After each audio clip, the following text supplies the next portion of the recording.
Good morning. Those of you who are logged on already, we're about to get officially started. Welcome to Metron Community. It's good to have several people I haven't seen in a long time. Claude Mooneyhan, I haven't seen you in about a decade, so I'm glad you're here. Appreciate it. And some of you I haven't seen since last month, and glad you're here. Glad to Philip had a birthday since we saw him last. Last time I saw Philip, we were on the beach, and in the last meditation weekend, he said how old he was. I thought, you cannot possibly be that old. He took his cap off and showed me his gray hair. I said, all right, so there's your cred. All right, if we're ready, let's go ahead and just please remain standing. We'll get officially started, please. If you'll hit the intro. Hello, and welcome to Metron. Metron means measure and sphere of influence, and we want to help you find your Metron. Through motivation, enlightenment, transcendence. You being with us this morning in the theater. As you know, since the pandemic, we've been just meeting the first Sundays of the month. And so it's back. It's first Sunday again. This last month went kind of fast. So we've got a lot of good things in store for you today, and super happy to have Chelsea Shagg with us. I'll say more about her in a moment. And all of you who are logged on, thank you for being here. And lots of people told me they were going to be late, so expect latecomers to come in. Please remain standing. This is the Lord's Prayer, and we added some amplification to it. So, and Jesus is not mad. He told me personally. He said, I'm cool with it. So if you'll please remain standing. Let's say it together. Our Father, who art in heaven, presence of divine love and light that lives within us and within all of life. Hallowed be thy name. We invoke the powerful creative nature of all that is sacred and holy. Thy kingdom come. We embrace the healing essence that is the kingdom of heaven within us. Thy will be done. We accept our greatest good as we align with our divine nature. On earth as it is in heaven, knowing that the affairs of our lives reflect our evolving consciousness. Give us this day our daily bread. Each day we receive great blessings from within and throughout all the activities of our lives. And forgive us our trespasses as we forgive those who trespass against us. We accept the divine nature of all things and all people, including ourselves, as we move away from judgment and toward greater awareness of divine presence. And lead us not into temptation. We shall be vigilant in expressing and experiencing the oneness with all life. But deliver us from evil, as we are learning to live without fault-finding and suffering. For thine is the kingdom and the power and the glory forever and ever. For we accept the consciousness of divine perfection with all its power and glory right here, right now, and forever. Amen, and so it is. Yeah, I love that. Thank you for saying that. Eduardo, good to see you here. Good to see you, Sharon. Hello, hello, hello. Please greet someone. These days, you don't just randomly hug, so make it like it when you're at the airport. It's okay if I touch you here. So, however, just acknowledge the person next to you, and then you may be seated.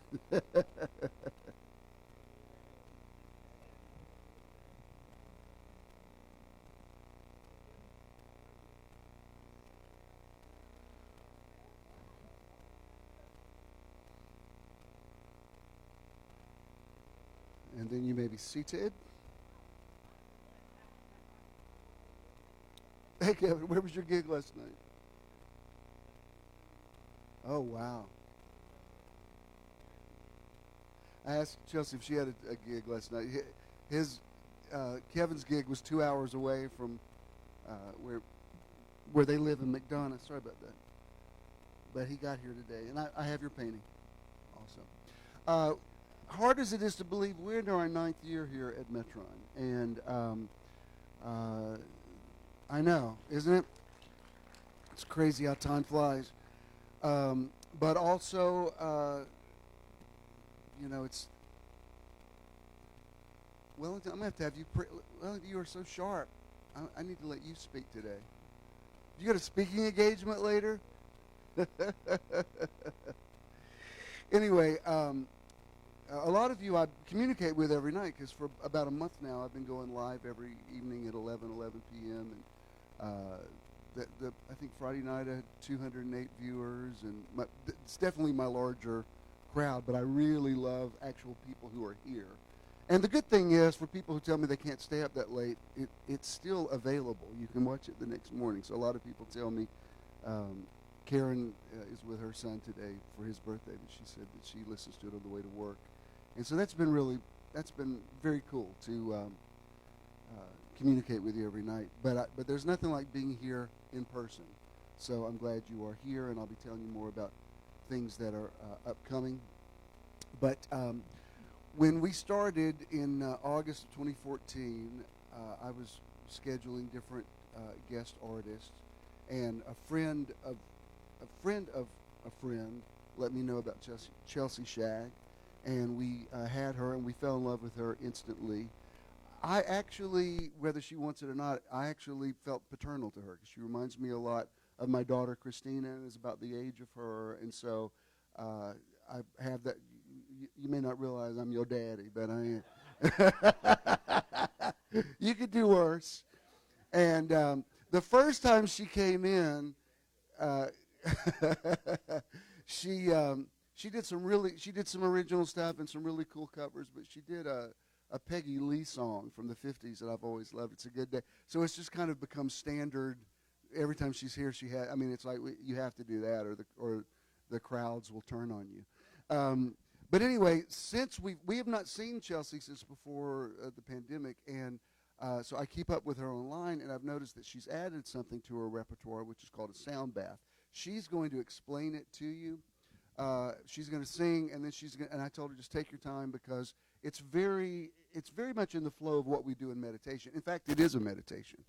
And the same way that you accepted when I started teaching that, I want you to accept this and flow with it. And when the Holy Spirit, when God revealed himself as the Holy Spirit on the day of Pentecost, he revealed himself through a sound.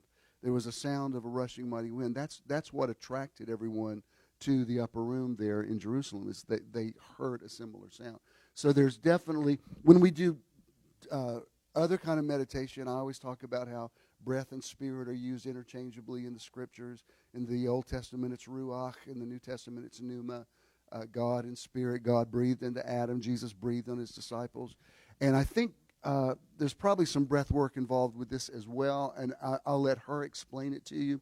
But you're going to get really revived and refreshed today. I've got an excellent word for you, and so you did well. As they said at the end of Indiana Jones 3, you chose wisely. You do not choose poorly.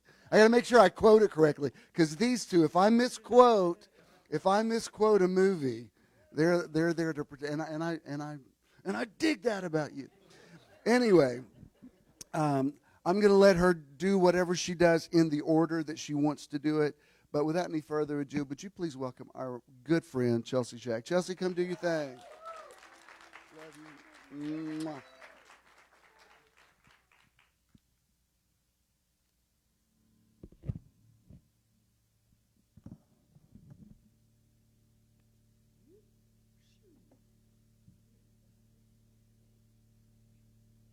How we feeling? So great to be back. Feels like no time passed. It's kind of weird. So much has happened. My goodness. Yeah, I'm honored to be here, and let's do this song. It's a Good Day by Peggy Lee. Can everybody say? It's a good day for singing a song, and it's a good day for moving along, and it's a good day. How could anything be wrong? It's a good day from morning till night, 'cause it's a good day for shining your shoes, and it's a good day for losing the blues. Everything to gain and nothing to lose. It's a good day from morning till night. I said to the sun, good morning sun, rise and shine today. You know you got to get going if you're gonna make a show, and you got the right away, baby. it's a good day by carrying your L. So take a deep breath and throw away the bills, 'cause it's a good day from morning till night.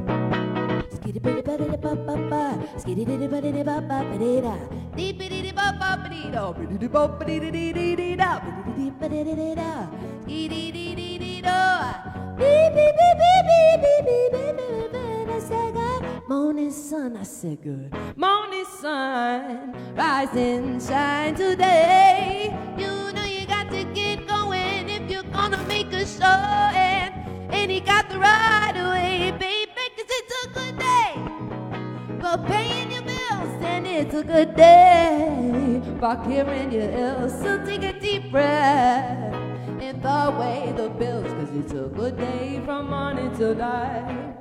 'Cause it's a good day from morning to night. 'Cause it's a good day from morning until night.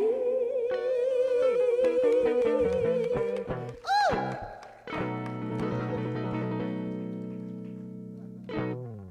Ain't that fun?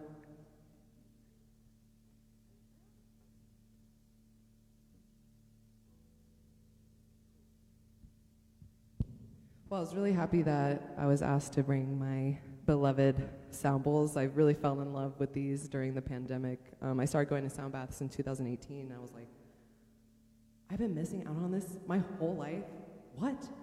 And I was always looking for something else to bring into my life that fulfilled me and could help others. So I did a little certification I learned, and I've been doing this for about 2 years now. And the goal with the sound bowls, the frequencies slow down our brain waves, and they bring us into our parasympathetic nervous system, which is our natural state of healing. So that's the goal, right? Sometimes it might bring things up for you. It might bring you your sympathetic nervous system. So I'm going to do my best to play gently, and I know it might be first time for a lot of people here. Whose first time is it receiving a sound bath? Wow, yeah, a lot of us. Well, this is really special. I'm really honored to be here. So we're going to do about a 15-minute sound bath just to get us warmed up, and maybe in the future we can do longer ones. Chelsea, do you need the lights down, or does it matter? It could be nice to have the lights down. I'm going to, it's going to be used like a meditation, so we're going to close our eyes and take some deep breaths together. And Let's bring the lights down like we do for meditation, because this is going to be really cool. You're going to love this.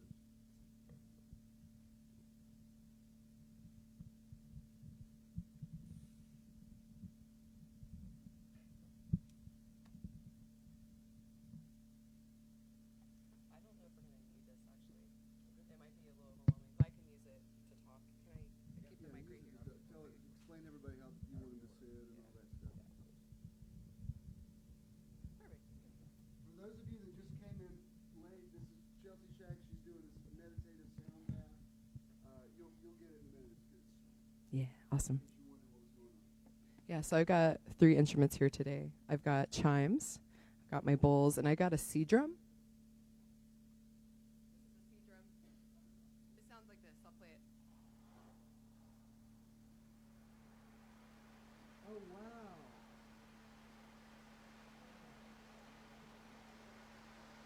That's so cool.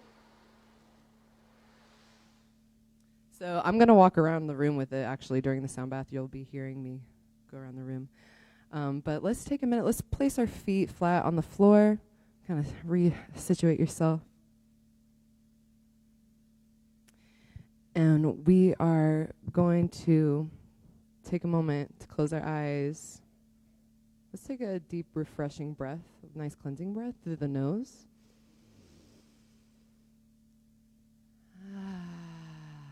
And if you got a little something in you want to let out, any sound expression, any ahs, any sound, please feel free. We're going to take 3 cleansing breaths. We're going to inhale through our nose for 5 counts. And out the mouth for 5.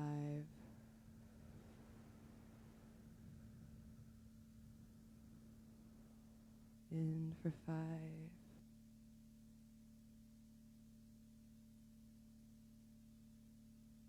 for 5.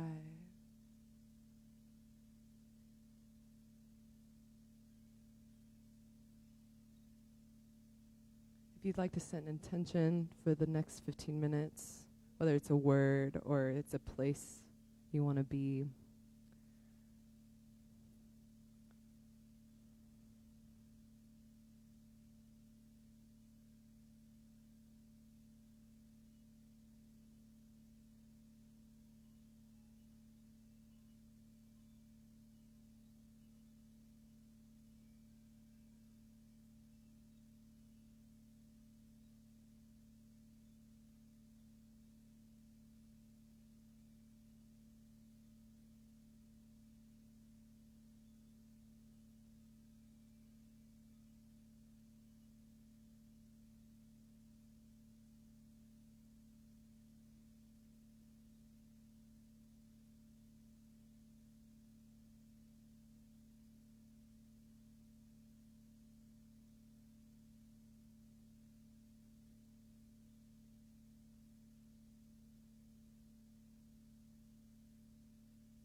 before entering the room again, let's take a moment to take a deep breath through our nose for 5 counts.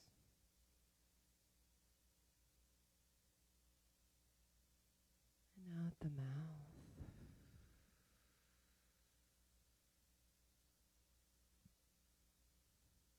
And with this next inhale, scanning the body where there might be any tension, any pain. Taking a deep breath into where that might be.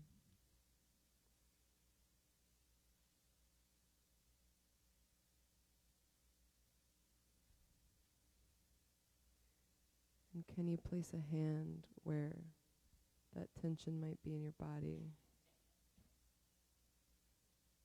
Let's take a deep breath through your nose for 5 counts.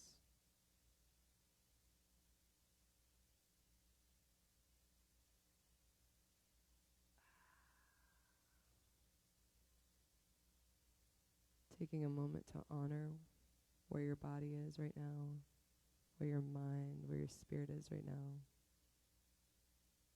Just giving it love, accepting where it is right now.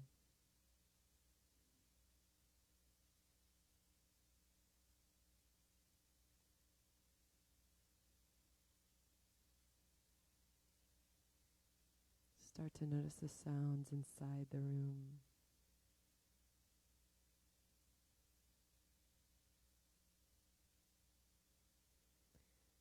And when you're ready, you may open your eyes slowly. I'd love to finish this off with 3 nice alms. Would you guys be down for that? Sure. Awesome. So let's take a cleansing breath through our nose. Just get out any shimmy shakes and contralateral movements with your shoulders. Now on this next inhale, we'll do a nice long alm. Ready?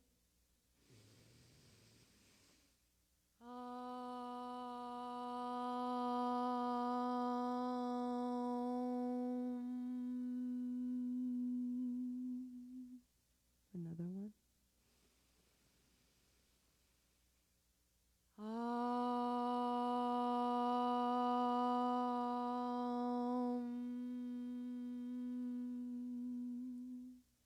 Last one.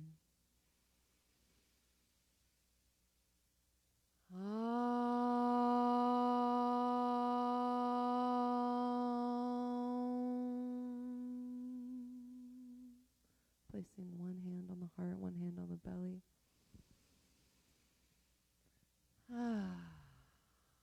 Thank you so much for doing that with me. It's an honor. Let's rub our hands together, get that energy. You can take that energy with you for your next experience in life. Thank you so much. Thank you.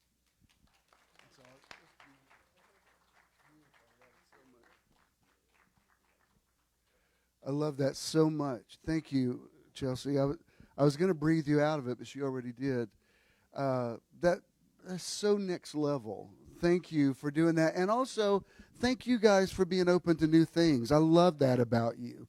Because I can, bring, there was a time I couldn't bring, I'd have to over-explain, and you guys are like, yeah, we get it, just let her do her thing, and it's beautiful. It's interesting, you probably know more about this than I do, Chelsea, but, a lot of therapists are even using sound stuff in their sessions. It helps unearth a lot of memories and stuff, and I remember, if you've ever done any study about how thank you, Wellington, how what is it, the notes on the scale, Kevin, you probably know, they coincide with the colors in the spectrum, and there's a whole thing about how sound and light are connected. And I remember, have you ever had like some kind of thought, you think, I'm sorry, I can't say this to anybody because it sounds too odd, but there's a way that the key of D flat used to make me feel. Like when I would play in D flat, I was like, I can't explain it, but there's a place it hits me right here that makes me feel really good, but that sounds like one of those, that sounds OCD, And I was hearing an interview with Andrew Lloyd Webber one day, and he was at the piano, and he starts talking about that. He says, different keys they affect your head, they affect your chakras, your heart, your like. And he said, like, he played something from one of his musicals, and then he said, but now listen to it if I play it in D flat. He said, don't you feel it resonate through you? I'm like, yeah, Andrew Lloyd Webber, that's what I've been trying to tell everybody, and they thought I was crazy. No, I didn't tell anybody. Yeah, and there's places like, I don't know if she's watching today, but like when I go tonight to my mom's house, her poodles, where they bark, hits at a really high frequency that she thinks I'm being mean to the poodles, but they makes me a little nauseous when the white one, when it barks really high, it's like weet weet weet, and then when you bring down, like, that's like, it's so relaxing. I need to talk to you about coordinating sometime when we do a meditate. My only caveat about doing it on the beach is the surf is so loud. I don't know. We might need to do it one of our mountain ones where it's a little quieter, So I'm going to talk to you about that because that could be really, really cool. Once again, Chelsea Shag, thank you. Okay. Several things. I want to go ahead and tell you that our outreach this month is to the Red Cross for hurricane relief. And let me tell you, I've been working with the Red Cross for years now. We've given, especially when I was at church, out massive amounts of money through Red Cross. And the reason I do it, either Red Cross, Salvation Army, a lot of these older organizations that are vetted, I like working with them because I've already seen online, people are already doing GoFundMes for, hurricane relief, and a lot of them are bogus. I can't believe that people capitalize on other people's misfortune, but they do. So I'm not saying the Red Cross is perfect, but we've had really great experience with them for years. Last month we gave to the flood relief in Mississippi. This is we're giving now to this, and thank you those of you that continue to give to Metron, because what we give it comes out to about a tithe of what comes in. So that we keep that flow going, and that's why when Avery goes to pick up the mail now, it is because you get on everybody's mailing list. I mean, you can imagine how many people we've given to in over 8 years. It's like a lot, but I'm probably as proud of that as I am anything else with Metron. So let's see. The next thing I need to announce is Meditation Weekend number 16 is coming up in Chattanooga, Tennessee. It's going to be October 29th and 30th. I'm going to ride up there in the next couple of days. I want to secure an indoor place because we've been up there Halloween weekend before, and it does get kind of chilly. I don't remember were we there in October last year? Was it October? But it was okay in the morning. But we've experienced some cold Halloweens there before. But anyway, I'll have a place to fall back on just in case it's too nippy. But as far as I know, we'll probably go back to the riverbank there. And the last time we were in Chattanooga, it was extraordinary. And remember the next morning where the fog came in and it would only stay on the river, and I'm sure there's a scientific reason for that, but my spiritual brain couldn't help but think of the Shekinah glory of God coming in and being, you could see where it stopped and where it started. And so anyway, it looks like we've already got a really good crowd lined up to go, so I'm looking forward to that. Then we will be back in the theater on November 6th, and I don't know if you heard me mention, one day I was out shopping, and this guy was playing the cello, and I said, I want to meet this guy because it was really, his cello playing had a very similar effect to, he was supposed to be here today. Johnny, you're not here, are you? Okay. Anyway, it had a similar effect. Cello's kind of a deeper sound, and it has a real mellow resonation, mellow cello. And so later I thought, I went to the ATM and got out because I never have cash with me. I tipped him $20 because I thought this is really, like, everybody's running around like ants in an ant bed, and suddenly there's this moment of serenity, and I just really enjoyed it. So the next time I saw him, I thought, I need to schedule him for Metron. That would be really cool because he's real. Thank you, brother. He's real that kind of, sweetness. And so I went back there 2 or 3 times, never could coordinate with him. And I think it was last week maybe. I painted all day. I've got 4 commissions going on. Well, I have 1 completed, 2 to do, and a 4th one, which is good. I ain't complaining. Except, I don't know, Kevin, I think your house is bordering on being a gallery. Avery, I think he's got more stuff than y'all do. I know y'all got bigger pieces, but I'm in every room of their house now. Where can you go from my presence? But anyway, I painted all day, and I thought I'm gonna go get something to eat. And I went over to where he was, and there's a new ramen place, and Ken stays out where he works during the week. And I looked at it, I thought I'm gonna go check out that ramen place. And then I hear cello music, and I thought, oh, that guy's here. So I go over and I said, look, I've heard you play a couple of times. I kind of explained to him what Metron was, and he said, oh, I'm there. I want to do it. And so we kept talking, and he said something about breaking for dinner. I said, where are you gonna eat? He said, I don't know. I was going to see how much money came in because people. I mean, he works construction, but he's also saying, the cash was coming in. He said, I was thinking about going to that ramen place. I said, okay, now we're talking synchronicity, because that's where I was going. So he's going to be here November 6th. You're going to love this guy. And let me see, what else do I need to announce?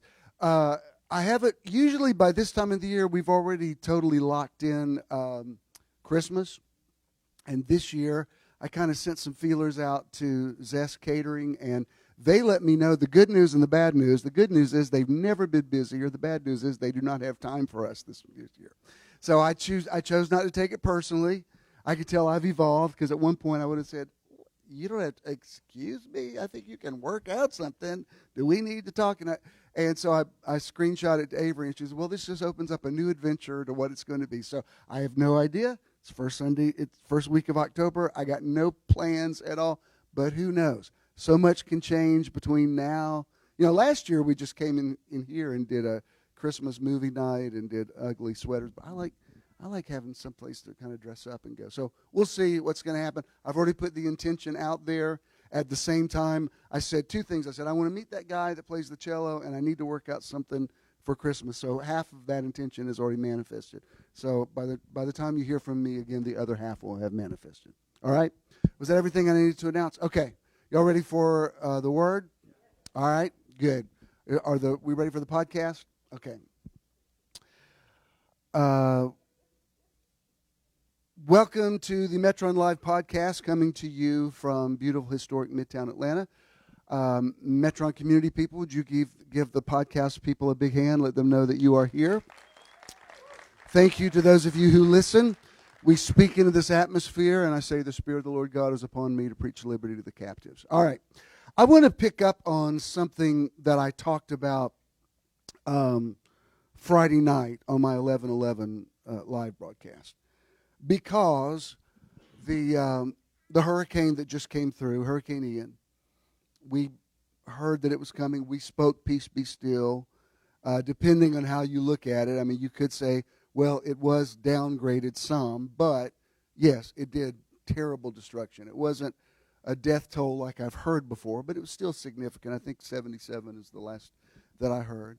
And the destruction is just unbelievable.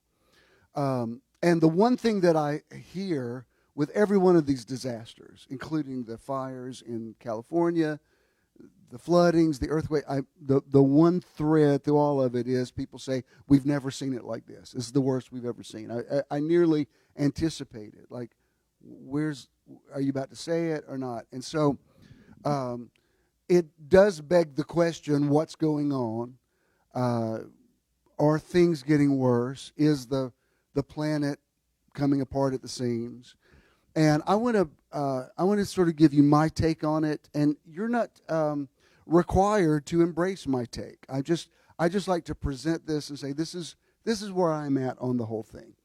But sometime back, speaking of paintings, I did a teaching on. Someone had asked me if if I am is the highest affirmation, then why do we still pray in the name of Jesus? Like, explain that. And I thought, well, that's a valid question. It kind of opened up a whole teaching. Now, it's not that it's that new. I've been teaching towards this for some time now, about why exactly did Jesus come? What was that about? And the two statements that Jesus made that are kind of, they're the pillars of my belief system. If you don't understand how much I'm impacted by these two statements, then you don't have a comprehension of my ministry.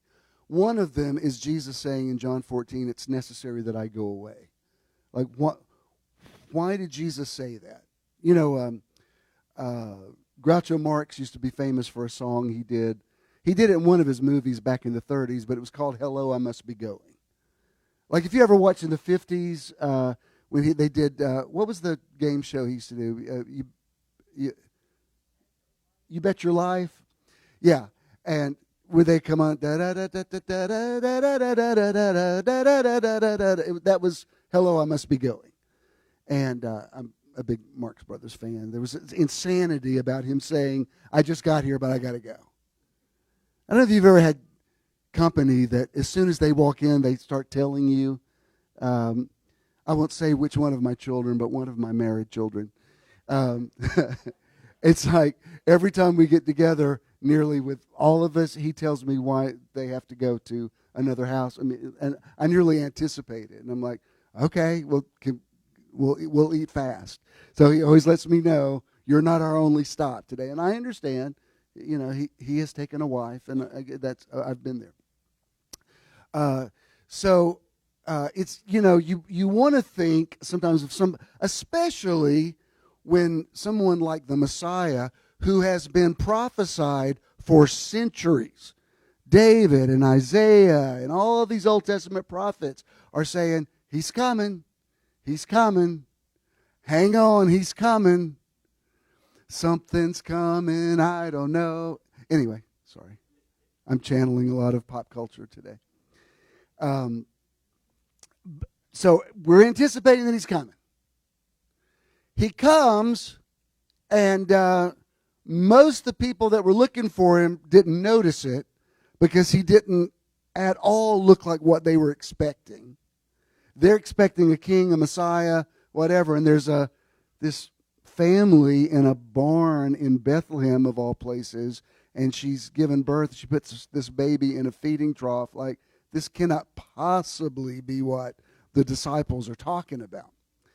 And so this baby grows up, and he becomes a child, he becomes a boy, he becomes an adolescent, he goes through teenage years, and you have to understand, at this time in history, boys were getting married when they were 14, 15, 16 years old. I mean, back in Bible days, as soon as a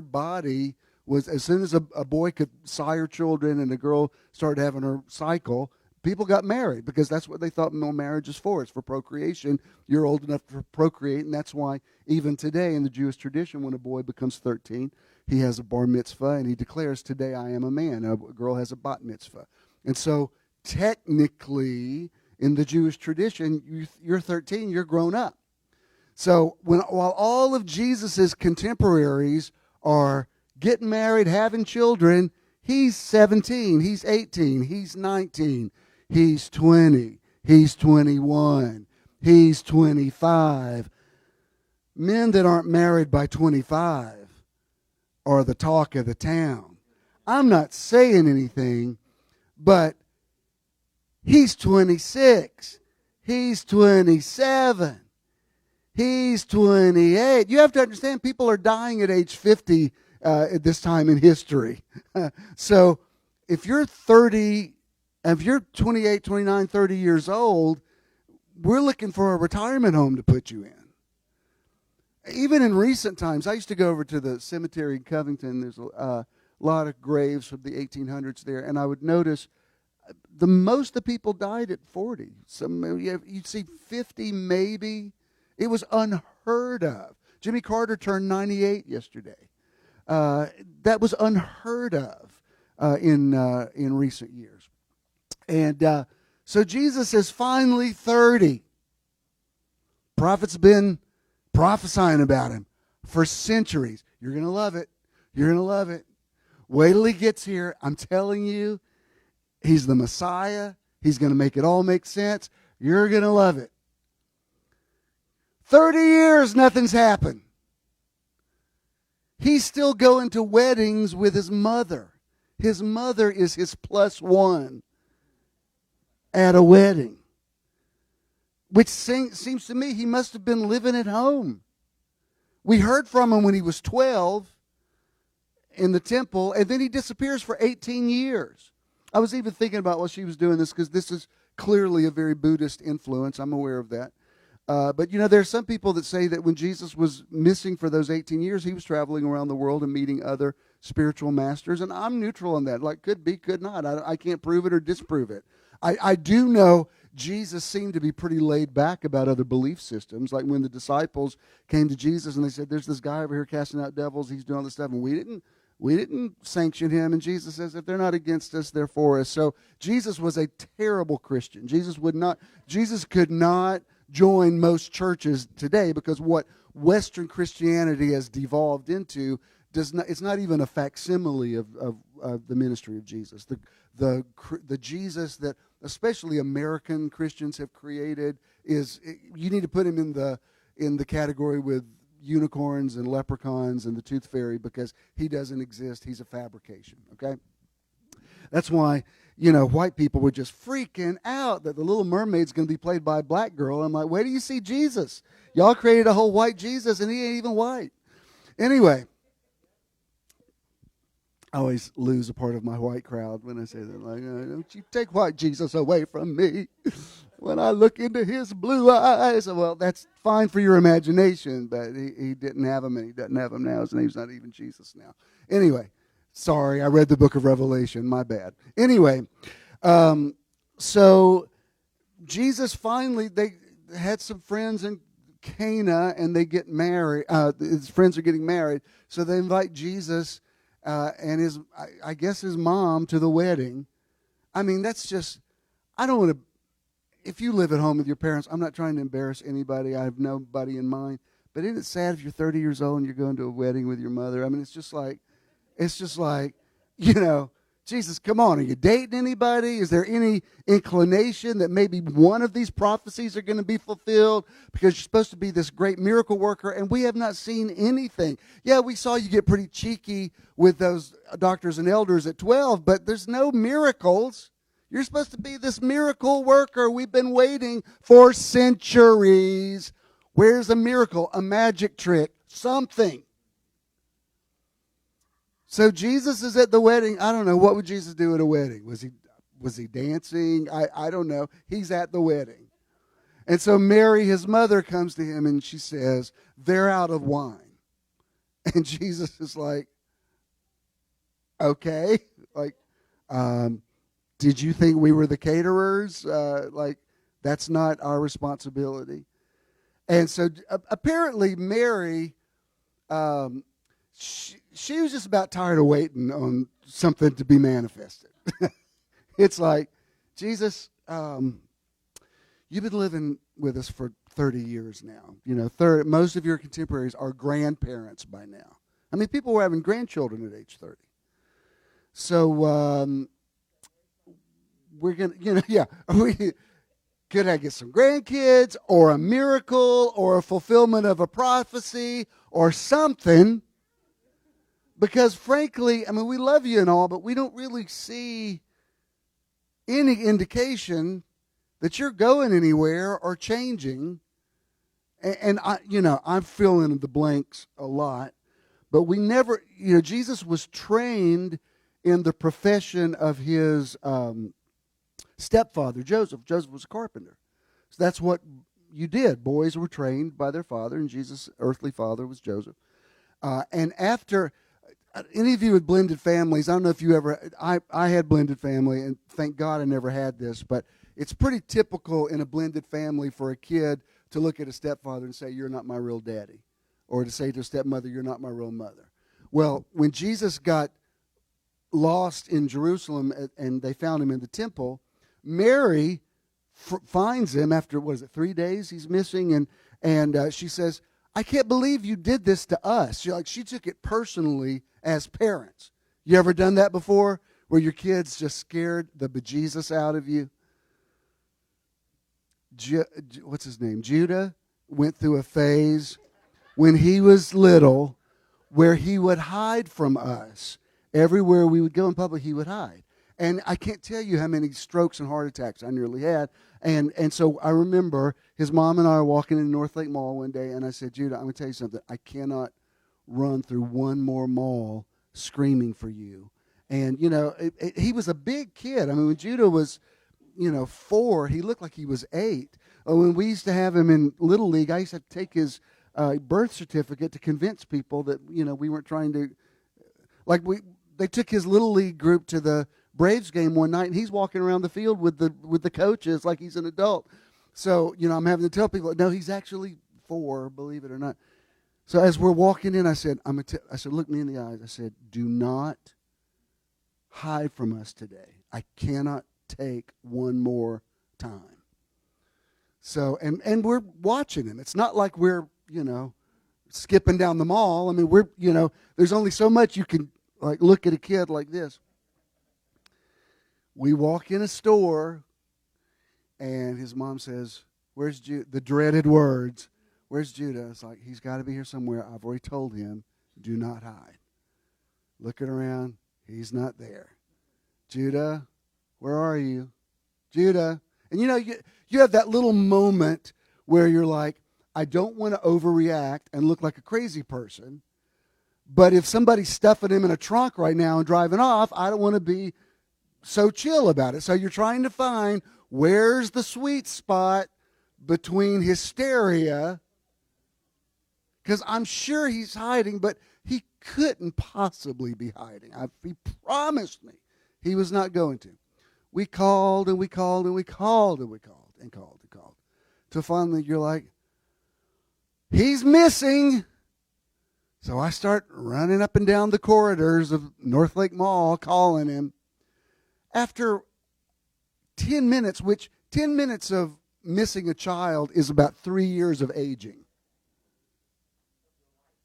of your life that you never get back. And sure enough, he was behind a clothes rack. Right there with us. He thought it was so funny. I didn't care if DFAX took him away from me. You can call and report me now. I drug him into a little side place in North Lake Mall. And after, let's just say what happened, I broke my watch. Because I was like, as God is my witness, if I kill us both in this stairwell, you're not going to do this again. You are not. I cannot do this one more time. He also used to go through a lot of time during that. He would jump out and scare me a lot. And that was back when we were building the big building, and it was like constant stress. Every phone call was stress. And one day I was dozing off on the sofa, and he jumped up and screamed at me, and it scared me so bad I actually felt the side of my face pull back like stroke. And I was like, Judah, Daddy's having a stroke right now, but I swear to God, when I get feeling back in my head, I'm going to beat the crap out of you, just so you know. So when I got through, if a cop had seen me going to town on him, as my mom used to say, like a chicken on a June bug, I'm sure DFAX would have taken him away, but he never hid again. So my point is when Mary says, why did you do this to us? I understand why a parent takes it personally. Like, you have no concept what you just put us through again. Then at a certain point, the more kids you have, the less you care. Like, I remember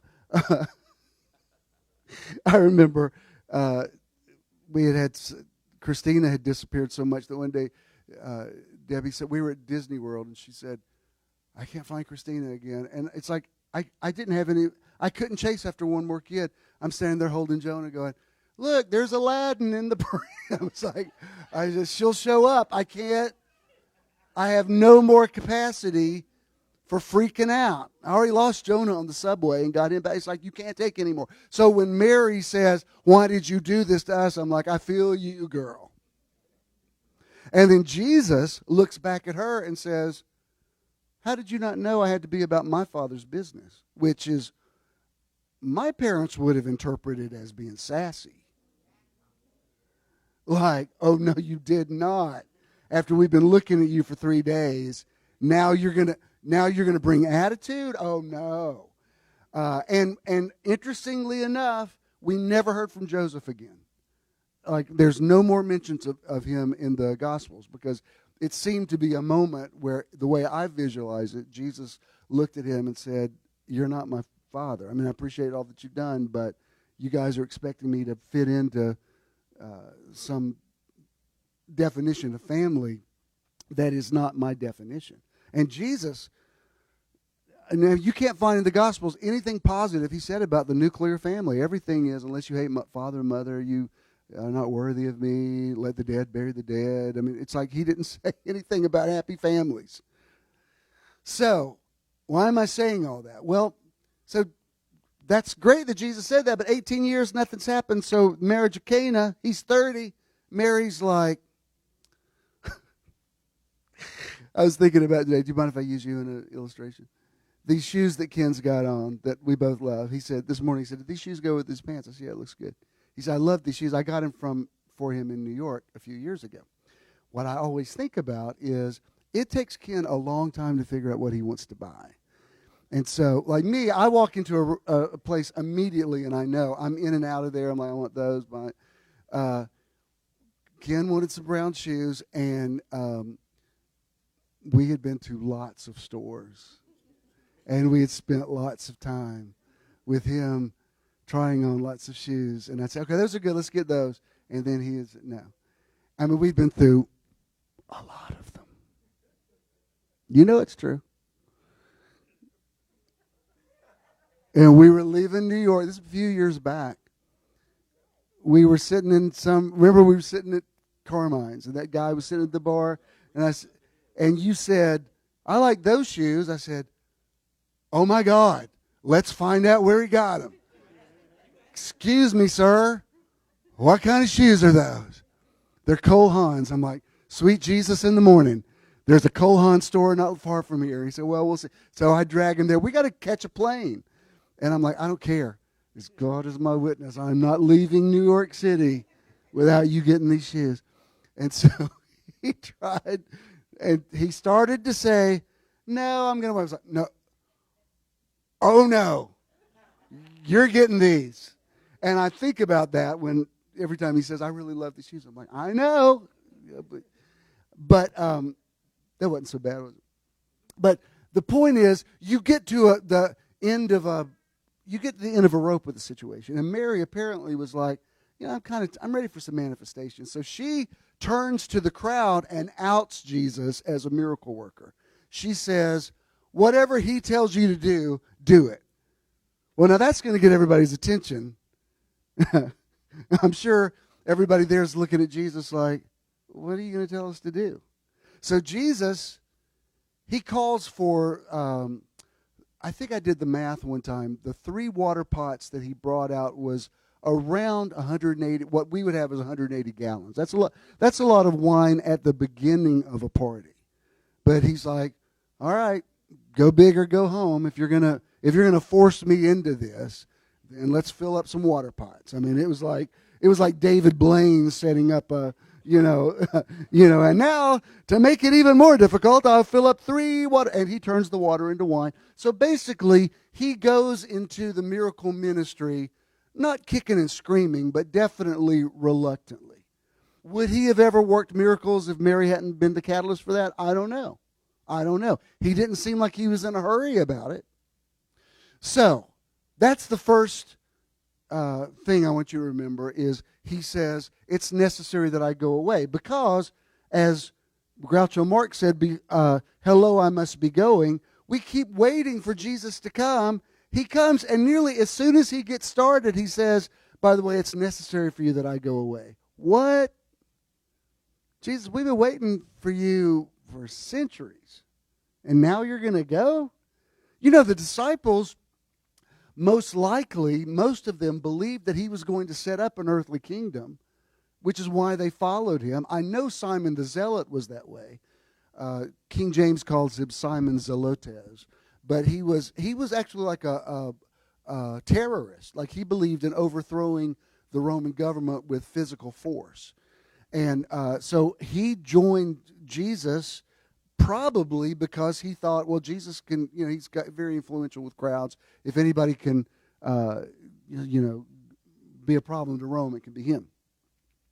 So these men are, assuming they're building some kind of life with Jesus, and he says it's necessary that I go away. What? So that's the first thing. If you don't understand that, why I embrace that phrase, then none of my teaching will make sense to you. The other one is in a similar passage. Actually, it's the same passage. He says another phrase. He says, and when I go away, you're actually going to do greater things than me. Now, this is after 36 months, 3 years of Jesus doing some pretty impressive things. If you take the Gospels literally, he's walking on water, he's multiplying loaves of fish, he's healing sick people, he's raised a couple people from the dead. I mean, he's building up a pretty good resume of doing some astounding things. Y'all still with me? So, if anything, if you're following Jesus, you would have to think, well, he's getting ready to go big. We're about to kick this up a notch. And he says it's necessary that I go away. And you're going to do greater things than me. Instead of saying, I've set the example, you try to emulate me, he says, I'm going to get out of the way so that you can exceed what I've done. Now, if you've been expecting Jesus or the Messiah to get here to fix everything, and then he walks in and doesn't fix it and says, but I got to go, that's going to give you a paradigm shift, right? Because when somebody is with you doing everything, you never rise to the occasion. My father transitioned nearly 3 years ago. Before he died, my mom had never paid a bill, had never pumped gas in her car. She had to learn how to pump gas because she had never done it. She married Dad. She met him when she was 11. They were engaged when she was 15, married when she was 17, had me, and Dad was a very old school alpha male who did everything. And she's done well. One reason I don't stand, if she's watching, don't be offended I'm saying this, but one reason I don't hang out there more than I do is I want her to not become so dependent on me, because if I'm there for several hours, she's used to depending on somebody taking care of her. Last Sunday night, we were sitting there. She said, I can't stand up out of this chair. And I said, I think you can. Just try it.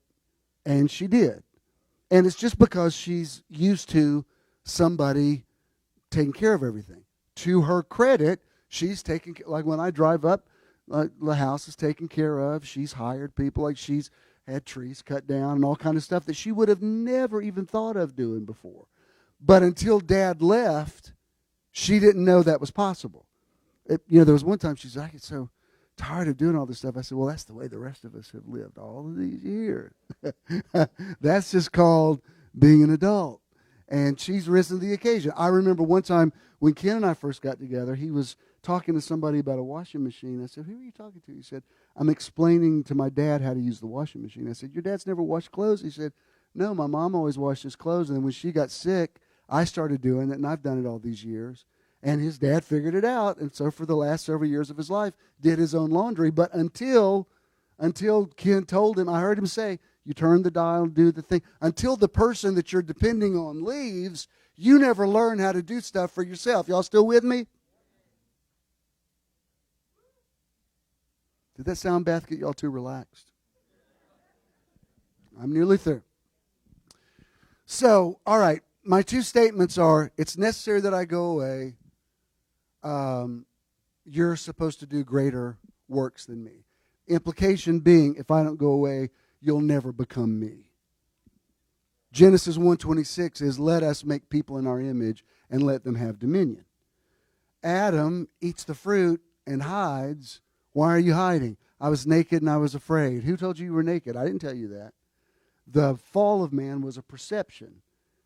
The cross, and this is in no disrespect to the cross, I honor the atonement, but the cross was a placebo. Jesus said, if there's any way, let this cup pass from me. I don't want to have to do it. The cross was not plan A. But if man thinks he's fallen, then he's never going to walk in his Christness. Y'all with me? All right. So when the person asked me, why do we still pray in the name of Jesus? I said, well, quite honestly, we pray in the name of... I've prayed for several people lately. I've said in the name of Jesus and in my name. I have. And they've actually gotten good results with that, because that's the relationship we're supposed to have. Paul, in the passage, I'm going to show you one passage. He calls, Romans chapter 8, he calls us joint heirs with Christ. That's a very radical statement. He's basically equating us with Jesus. Now, if you believe, oh, it's all about Jesus, I'm waiting for Jesus to come, Jesus is going to fix it, Jesus is going to make it all right, Jesus is going to heal me, Jesus, Jesus, Jesus, and Jesus is like, no, you're supposed to do more than me. That's why I'm getting out of the way. I'm going away. Where did Jesus go? He went away so that you could become Jesus. Oh, y'all with me? All right. So, what I want to show you about this painting, in John 14:6, Jesus says, I am the way, the truth, and the life, and no man comes to the Father but by me. If you had known me, you would have known the Father also, and henceforth you know him and have seen him. Somehow, fundamentalist Christians have translated that into, if you don't become a Christian, you go to hell. I don't know how they got from Jesus saying, I am the way, to, if you don't become a Christian, you're going to hell. I mean, that's quite a leap. And I've looked for different translations, because I've read it and what the Greek actually says. In the Mirror translation, which is done by a Frenchman named Francois Dutoit, his translation in English is the closest to what the Greek actually says. He doesn't say, I am the way, the truth, and the life. He says, my I amness mirrored in you is your way, your truth, and your life. So I got carried away with it, and I did a painting where that's supposed to be a mirror right there. And you can't see it, but it's got metallic stuff on there so that it reflects the light. It says, my I amness mirrored in you is your way, your truth, and your life. I actually sent a picture of this, and I was hoping he would buy it. He didn't. He loved it. So it's still for sale. But anyway, the point of it is that's the essence of everything I believe. Jesus didn't die on the cross to appease an angry sky god. He died on the cross to show you who you had been all along, but you did not believe who you were. That's why Paul came along later and said, we've been alienated from God in our minds. So Jesus says, from that system of blood sacrifice, if that's what you believe, then yes, I'll be wounded for your transgressions and bruised for your iniquities, but you were created by love. Now, let me just present, let's say you'd never heard about God or the Bible or Jesus before. What if I said to you, let me give you the gospel in a nutshell. God is love. God is this omnipotent creator.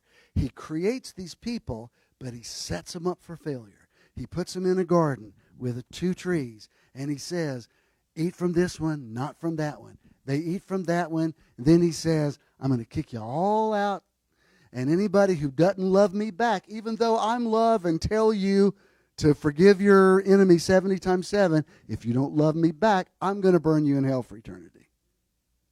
Wouldn't you think, that doesn't even make sense. Like if his essence is love, why is he setting so many theological landmines for people to trip up, that even after Jesus dies on the cross, people still aren't going to make it?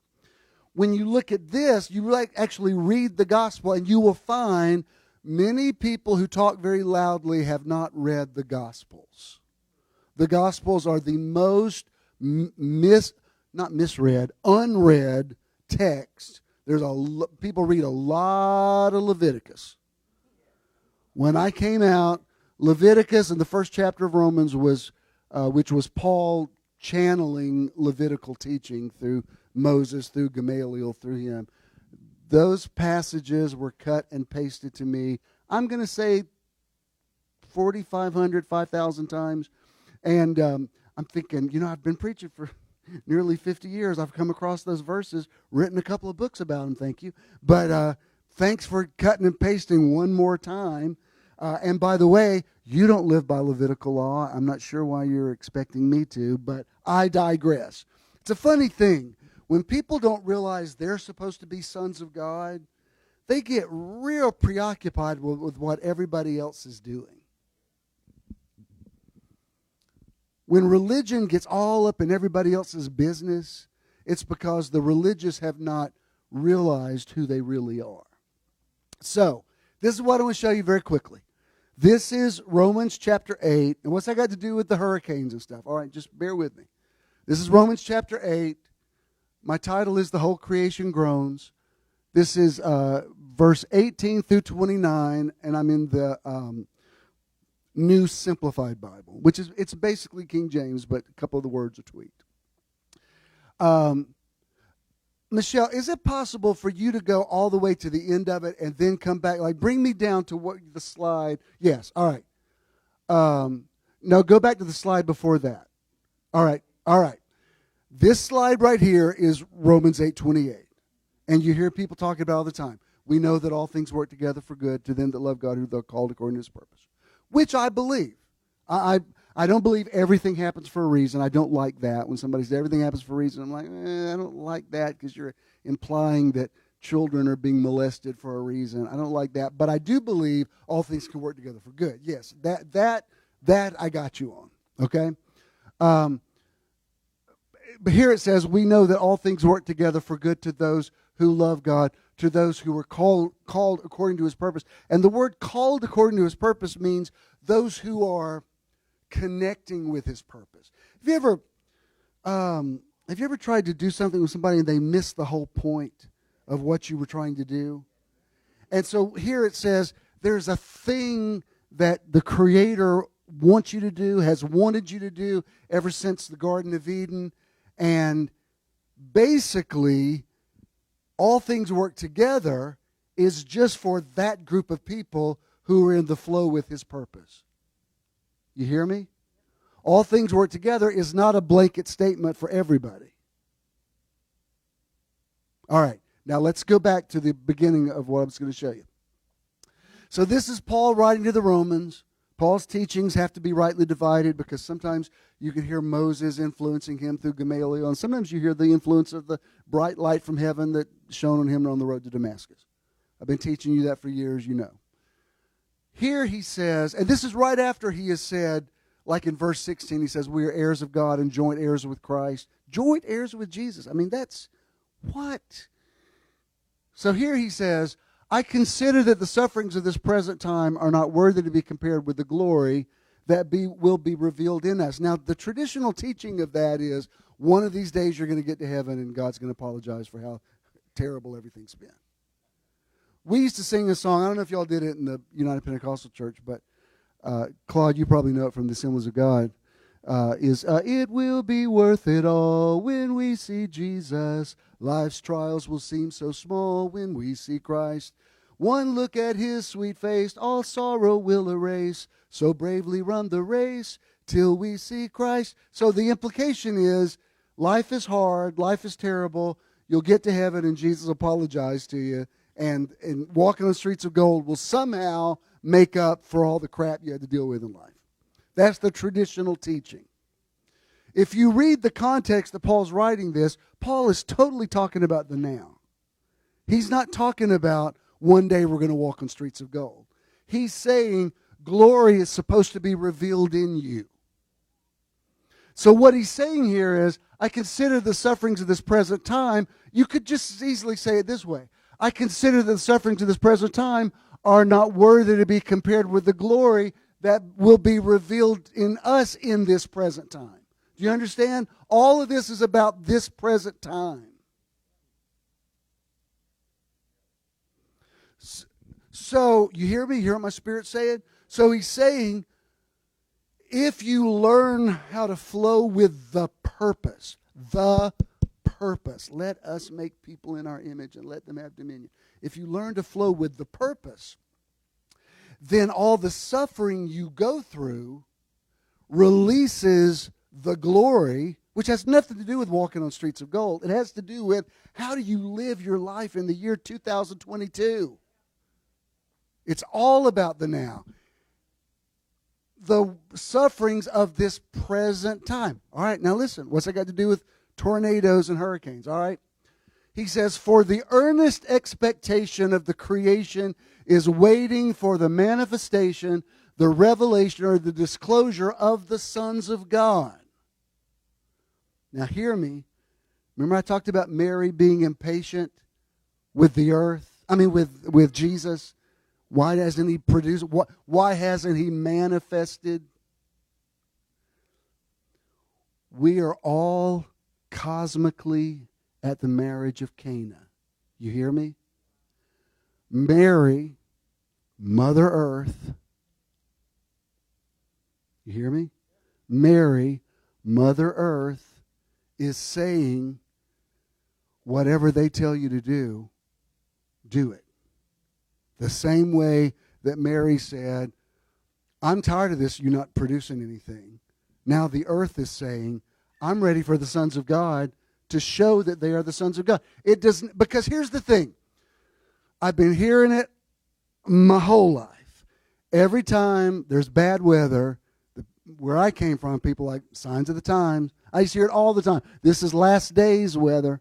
This is last days weather. Now, I have two schools of thought. If you ask me on the natural, I'd say, look, climate change is real. This is an apolitical statement. Whether you think man has anything to do with it or not, clearly climate change is real and the disasters of the earth are ratcheted up.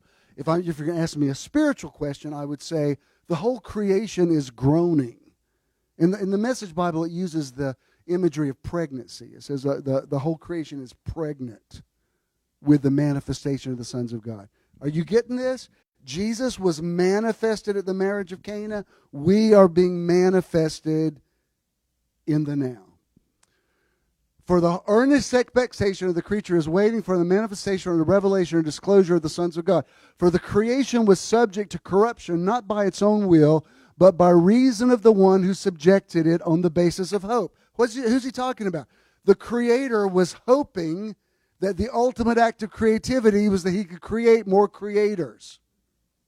So if you say the earth is in a fallen state, no, it's in an expectant state.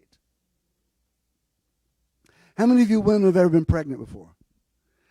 Pregnancy is not all that fun, is it? You don't just get pregnant for the sake of being pregnant. The point of being pregnant is you want to have a baby. I don't know. I mean, if somebody says, I don't care if I have a baby or not, I just like to be pregnant. I just like to have a big old belly and I love and my ankles swell and those hemorrhoids they're just incredible. Nobody says that. You go through it because of the end result. So is the earth getting crazier and wilder and polar ice caps melting? Yeah, a lot of that stuff is happening, but it's not the wrath of God. It's not Jesus coming back. It's the earth going into labor. It's labor pains. And they ain't pretty. If you didn't know what birth was, and you walked by a birthing room and you saw this woman on a bed screaming and all these people around her saying, push, push, you would think, there's nothing good going on in that room. Like, somebody needs to call the cops. This is not a place I want to be. There's nobody who will walk by there and go, oh, I wish they'd invite me in. You want to be like, dear Jesus, what is going on in there? But then you walk by about an hour later, it's all serene. There's a woman holding a baby, and there's people taking pictures. And you're like, what happened? Last time I came through here, it looked like all hell was breaking loose. Guess what? It was. For the earnest expectation, I've already read that. All right, let's go on. For the creation will also be delivered from the bondage of corruption into the glorious liberty of the children of God. For we know that the whole creation groans and is in what? Pain together until now. The earth is in pain, waiting for his I amness to become our way, our truth, and our life. So he goes on to say, he draws the connection between what's happening in our spirits with what's happening in the earth. We also, who have the first fruits of the Spirit, even we ourselves groan within ourselves, waiting for the adoption and the release from our bodies by ransom. Well, that's talking about dying and going to heaven. No, it's not. It's talking about learning to live beyond the limitations of your natural body. If you think the only thing to look forward to is getting out of your body and going to heaven, you still have not understood his purpose yet, and that's why all things are not working together for your good. Once you understand, all things work together for those who are called according to his purpose. So when I get in line with that, it doesn't matter what's happening in my body. It does, I'm not moved by my 5 natural senses anymore. Do I believe that our spirit will one day leave and go to the other side? Yes, absolutely. But that's not what he's talking about. He's talking about in this present time. He's not talking about going to heaven and say, whoo, that was rough. No, he's talking about taking dominion here. Even we groan within ourselves, waiting for the adoption, the release from our bodies by ransom. We are saved by this hope, but hope that is not seen is not hope. Go on. For does a man hope for what he sees? If we hope for what we do not see, do we have patience to wait for it? Likewise, the Spirit also helps our weaknesses. We do not know what to pray for as we should. The Spirit of God makes intercession for us with groaning that cannot be spoken. In the Pentecostal church, I was taught that was talking about speaking in tongues, but it's not. Because he says it's groanings that cannot be uttered.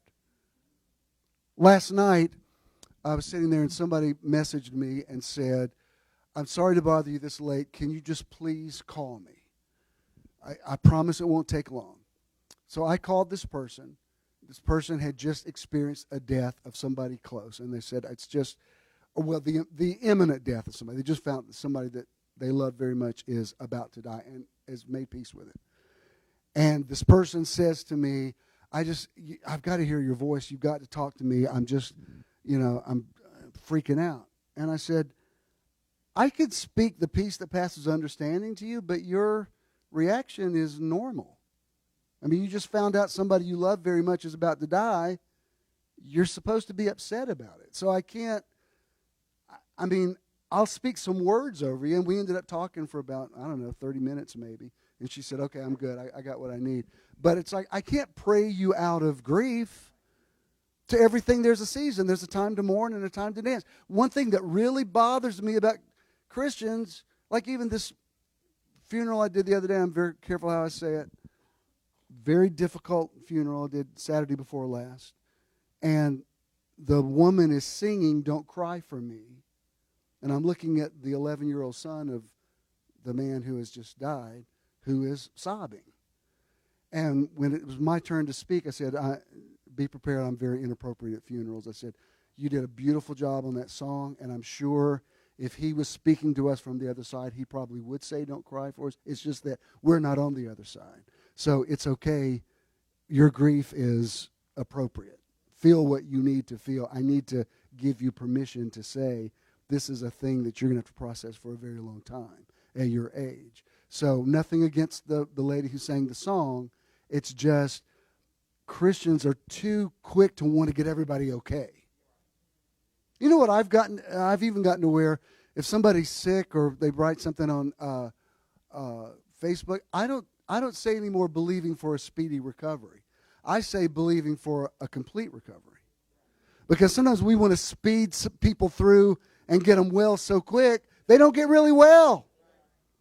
That's why even today, she didn't have as much time as probably she normally takes. But when Chelsea said, how long do I have? I said, well, just, the general time. But I said, don't be under stress about your time. I mean, I want you to be in the flow.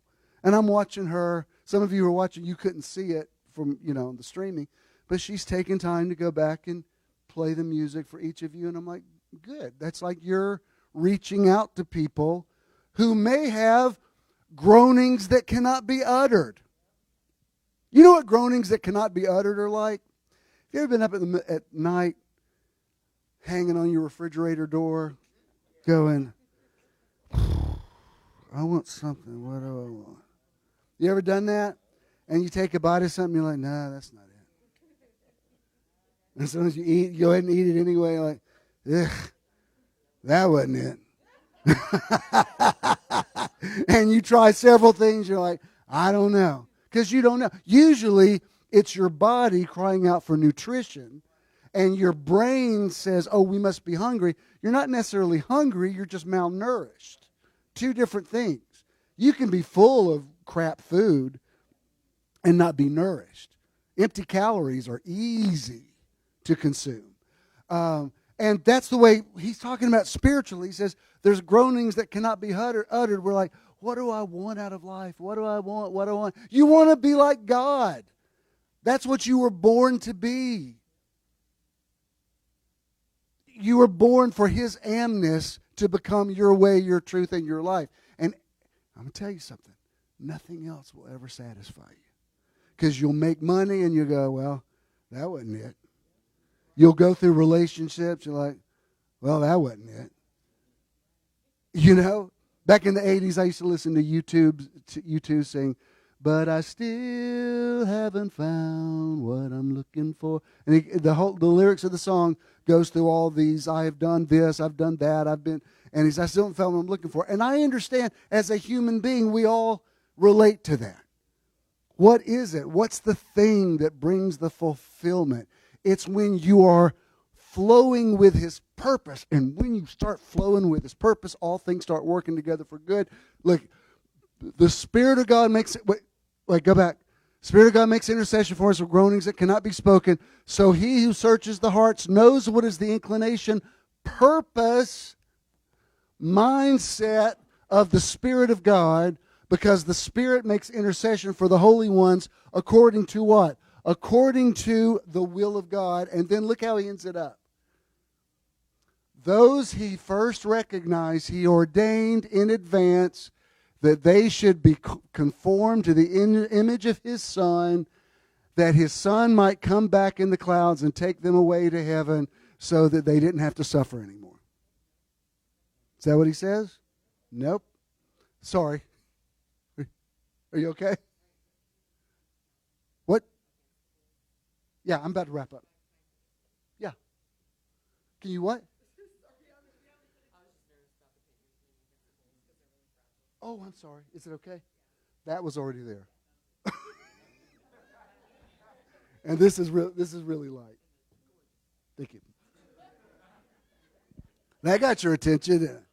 If there's any damage, I'll pay for it. But that nick was there because I actually started to turn it around for you. All right. Those He first recognized, He ordained in advance that they might be conformed to His image, Son, that He might be what? The firstborn among many brothers, those who were in the family of God just as much as the firstborn. Your big brother came to show you how it's done. Let's all stand. I had to get it all said. The point is, when you line up with that purpose, everything in your life will start flowing to work together for good. All right? Did you get anything out of this today? All right. Please remain standing. We'll play the outro. Contributing to Metron is quick and easy. You can give anytime using any smartphone. Text the amount you would like to donate to 404-620-5044. You will then receive a notification that you successfully completed your donation. You may also visit bishonthennow.com and click the support tab to give there as well. When you contribute to Metron, you're also donating to the charity or organization of the month. Thank you for your investment into Metron. If you have cash, just pay it forward to somebody. If you have a check, Danny will be back there in the back to receive that. Just make it JESM. Did you get anything out of this today? All right. I speak to the divinity that's in you, and I cause it to rise up and live strong. His I amness mirrored in you is your way, your truth, and your life. For I reckon that the sufferings of this present time are not worthy to be compared with the glory which shall be revealed in you in this present time. And as you deal with your setbacks, challenges, trials, you come through, God is revealed in you, and you begin to live and move and have your being in Him. You are blessed when you go out. You are blessed when you come back in. And everybody said, amen. God bless you. Go in peace. I love you. Sorry about that. Are they okay?